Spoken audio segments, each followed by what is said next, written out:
देश की मोदी सरकार सबका साथ सबका विकास के बड़े बड़े दावे तो करती है, लेकिन बीजेपी राज्यों से आती खबरें अक्सर उसके दावों की पोल खोल देती हैं। साथ ही बीजेपी की मानसिकता पर सवाल उठाती हैं। अभी पिछले दिनों बीजेपी शासित कर्नाटक में हिजाब बैन कर एक विशेष समुदाय को टारगेट किया गया था और अब कर्नाटक से ही एक और खबर सामने आ रही है। क्या है मामला, देखिए इस रिपोर्ट में। कर्नाटक में पिछले दिनों हिजाब विवाद के चलते खूब हंगामा मचा रहा और कर्नाटक सरकार की सिर्फ भारत ही नहीं दूसरे देशों में भी कड़ी आलोचना हुई थी।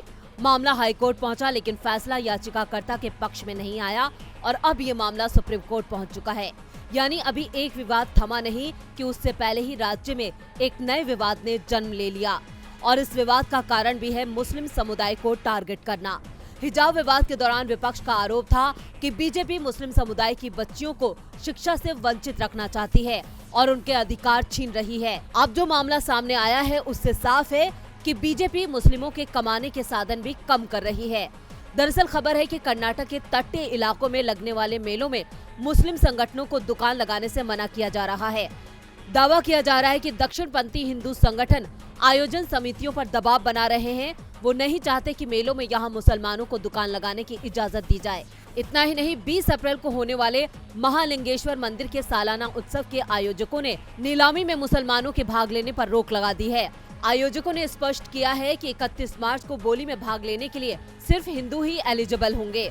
अब इस मामले पर पूर्व सीएम सिद्धारमैया की प्रतिक्रिया भी आई है और उन्होंने इस कदम को निंदनीय बताया है।